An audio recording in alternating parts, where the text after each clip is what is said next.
Sabi ng iyong katawan eh, kanina kapag gutom Hindi naman tayo diet, tamang nutrisyon lang. Naku, dito. Cheers! Cheers. Sarap. So very juicy, very tender dapat. Siyempre, pag may masarap na food trip, dapat meron kang masarap din na inumin. So for me, this is a winner cup. Para naman makapagpatikim tayo ng simpleng dish dito sa mga kasama natin dito. Pagluluto ko sila ng crab sotanghon. Itong proseso po na ito ginagawa nyo, gaano po kadalas sa isang araw? 2 beses. Davao! So yung chocolate sourdough, made po siya ng local po natin na Davao de Oro chocolate. Konting maasim, may konting parang floral, and then yung very subtle bitterness from the chocolate. For those na hindi pa nagtatry na gawing palaman ang sisig, you're missing a lot. I think isa sa mga proud si Chef Romel doon sa kanyang pastry na to is yung sorpresa daw sa loob. Nilalagay namin yung durian dun sa loob ng bread. Pangasinan! Napakalaking kasalanan nun kung hindi nila gagamitin yung very accessible at very fresh nilang ingredients sa kanilang menu. Bulacan!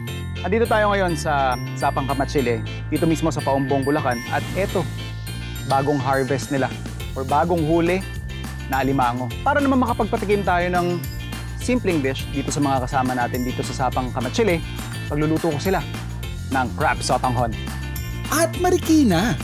So yun, nabalitaan ko na nandito daw si Chef. Taga rito tayo eh. Gala ako dito sa Marikina, kaya binisita ko. Ayan, syempre para matry natin tong crab sa roleta. Wow! Grabe, Chef. Ang galing. Nasa syudad ka man o probinsya, Yan, nagtaba. Sarap. paniguradong swak sa panlasa mo ang food adventure na pagsasaluhan natin ngayong gabi. Cheers! Cheers! Sarap!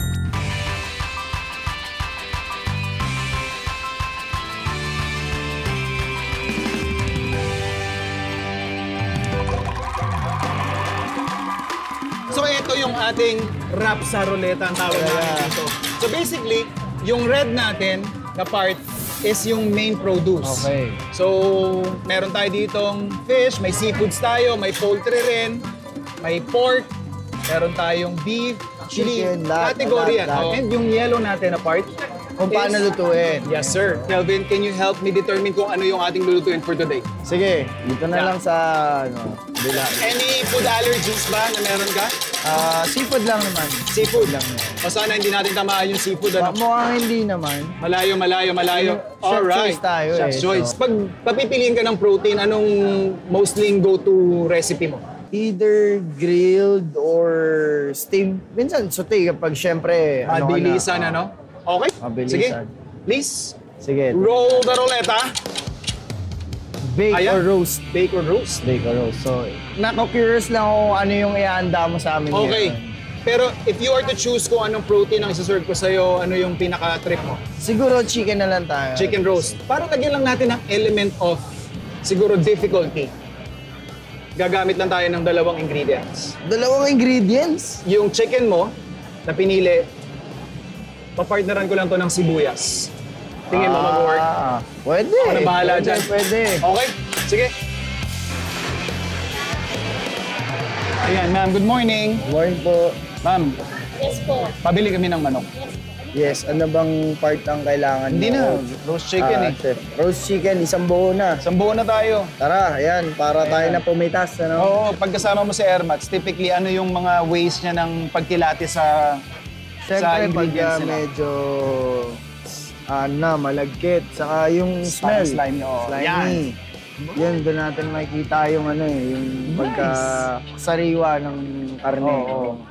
You know your thing, brother. Yes. So, sabi ko sa'yo, parang lagyan lang natin ng konting... Ay, thank you. Ayan. Minsan naman, nag-roast ako ng plain lang eh. I Salt, mean, wala pepper lang, talaga. no? Salt, pepper lang. Yan eh. Pero of course, di ba, pag minsan may nakikita ka dyan na herbs mo na medyo gusto mong gamitin, pwede of course. Kadalasan kasi, di ba, partner nito, garlic. Yes. Garlic ang kadalasan. So, lagyan lang natin ng ibang approach by using onions Onion. lang. Wow, nakita nyo naman, napaka-juicy ng ating manok. Fairness. Wow. Grabe, chef. Ang galing.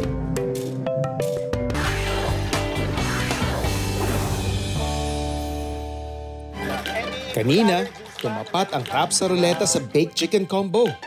Na-level up ko yan sa paggamit lamang ng dalawang ingredients, sibuyas at manok. Pumatok naman kaya ito kay Sangre Adamos? We have our chicken, we have our onions, tapos nag-request ka ng konting greens. Yes.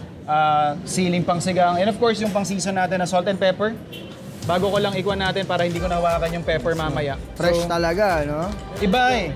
Iba yung kwan eh. Iba yung bango. Ayan oh. Yung aroma ng Oo nga, no? bagong crack na pepper. Ang sarap kaya na maraming pepper. Oh. Yeah. Para lang mas mapabilis yung cooking process, I'll cut it into half. Salt. Salt lang. Yan, no? Yan. So, ganyan lang siya kasimple. Tapos na, maganda pa dito, no nonsense yung approach. Iwan mo sa oven mo, timeran mo, lalong-lalo na kapag sanay ka na, Yun na yun. balikan mo na lang siya pag tapos na. Okay na yun. Pwede ka nang gumawa ng ibang pwede mong gawin, di ba? Exactly. Pero siguro sa atin, we'll just add a different element yung sa onions natin kasi we're baking yung Yun na onions yung natin. gagawin nating sauce. Yes, sir. Parang pinaka sauce-ish side dish natin siya. Okay. Alright? So we'll just Sige, put it sige. in sa ating oven. Yung sa akin, kung mapapansin mo, medyo mausok kasi I have it on the highest setting. Yes, oh. Only for the reason na gusto kong mag-color na agad yung skin niya. Skin. Para pag pre-present Actually, natin, chicken naman mas mabilis maganda. lang siya maluto eh. Mamaya pag nakuha ko na yung color na gusto ko, then I will turn down the heat Doon mo para na siya- mas maganda na yung finish niya. Mga ilang minutes yan, chef, na ganyan kataas yung heat na ano mo? I give it 10 to 15 minutes. Okay. Again, depende yan sa oven. So yung pan natin, hindi pa ganun kainit yan. Yan yung kagandahan kapag hindi non-stick. Yes, oo. Kasi wala yung coating sa doon sa pinaglulutuan mo mismo na surface. Hindi mo to pwede gawin sa ano eh, sa Teflon? coated eh. Oh, sa Wala. teflon nila. Kasi carbon steel yan. So kahit bali-baliktarin mo yan. Oo, walang problema yan. So we're just Yan, gonna add in. ganyan. Yan. Wow. Bango ng onion. Hindi ko siya ika-caramelize ng super caramelize. At least that's my intention.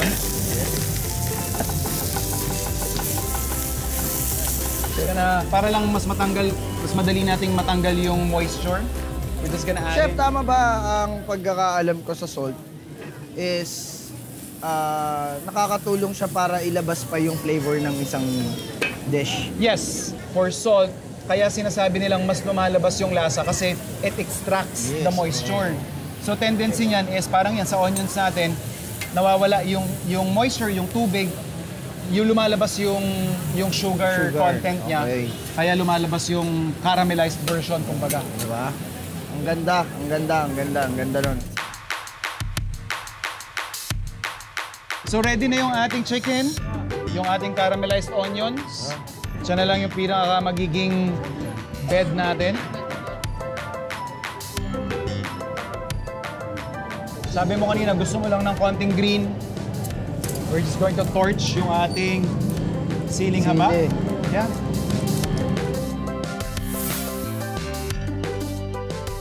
Ang ganda niya sa mata. Parang ang sarap agad kainin, ganun. Wow, nakita niyo naman, napaka-juicy ng ating manok. Tapos pag sinabayan mo pa yan ng caramelized onion, nako, Cheers! cheers! Sarap! Nagulat ako kasi hindi ko siya in-expect na lasang-lasa ko yung flavor ng chicken at saka yung mga ingredients na nilagay namin. Hindi siya sobrang alat. I mean, swak lang yung saltiness niya. Fairness. Wow! Grabe chef, ang galing.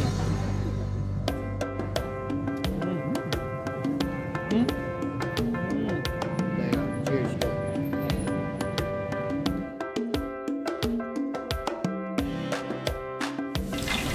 Naglalaway ako.